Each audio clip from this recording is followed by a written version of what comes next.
Nicolas Barre est venu à l'école avec Soraya.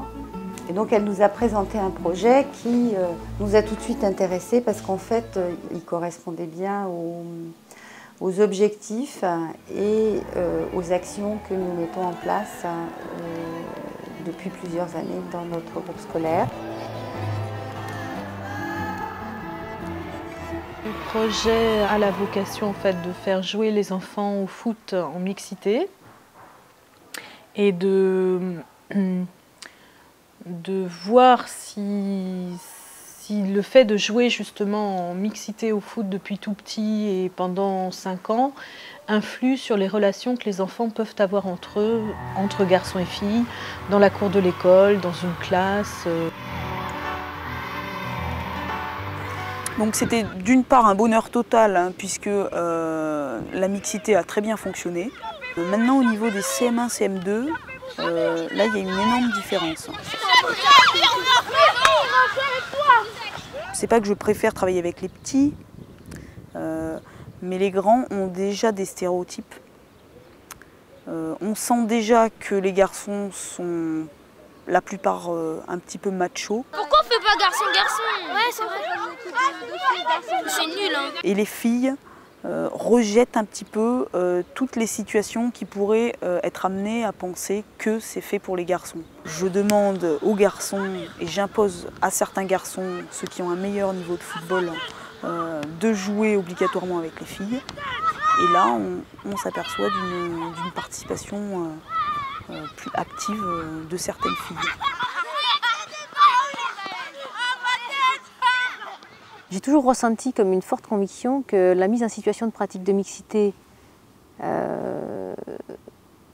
avec la valorisation de la participation des petites filles serait de nature à atténuer, à la fois chez les petites filles et les petits garçons, la perception des stéréotypes en termes de performance. Une pratique sportive de mixité, de façon à ce qu'ils prennent conscience que la performance n'est pas sexuée parce qu'à 6 ans, les petits garçons et les petites filles ne sont pas plus doués pour le football les uns que les autres, ils sont tous débutants. Donc la performance est le résultat de capacités personnelles et d'un travail. Ce n'est pas une question de sexe entre filles et entre garçons. Est-ce que on peut dire que la vaisselle ça va avec papa et que la voiture ça va avec maman?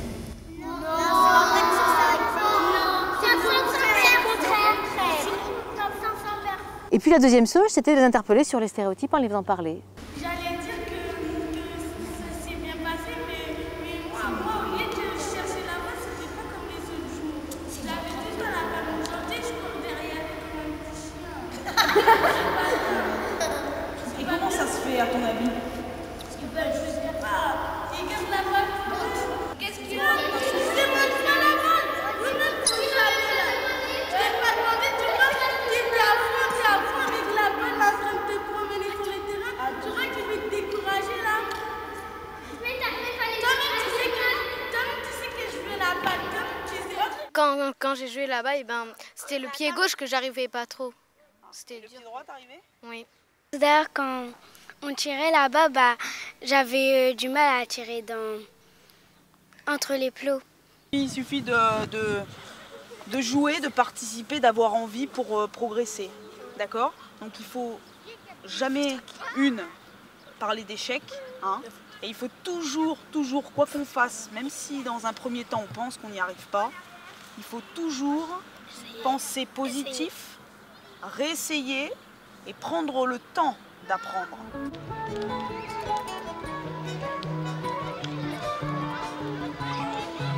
En fait, ce serait bien si les garçons ils faisaient plus de passes aux filles. Et d'ailleurs, maintenant, c'est plus facile de jouer au foot qu'avant. Ils ne faisaient pas beaucoup de passes et en fait, ils nous plaçaient comme des pions. Et maintenant, on joue largement plus souvent. C'est normal, nous, on veut pas passer la balle aux filles parce qu'ils vont pas marquer. Moi, j'en fais des passes aux filles. Parce que si on fait pas de passes aux filles, ça sert à rien toujours. Ils sont pas venus pour nous regarder. Hein. Encore ce matin, on remarquait qu'il y avait beaucoup de petits garçons qui jouaient à la corde et beaucoup de filles qui jouaient au foot. Et ça, c'est vraiment un changement par rapport aux récréations des années précédentes. On cherche quelquefois des indicateurs compliqués. Ça, c'est un indicateur simple. Hein. Si des gamins en liberté, c'est-à-dire dans la cour de récré, jouent en mixité, c'est qu'on a remporté une grande victoire. Par exemple, si Célia elle avait voulu faire sapeur-pompier, est-ce qu'elle aurait pu? Quoi? Oui, parce que les filles peuvent faire tout le travail du monde. Tous les travails du monde. Oui, parce que moi je trouve qu'il n'y a aucun métier pour les garçons et aucun métier que pour les filles. Qui est-ce qui est d'accord avec cette bonne parole? Moi.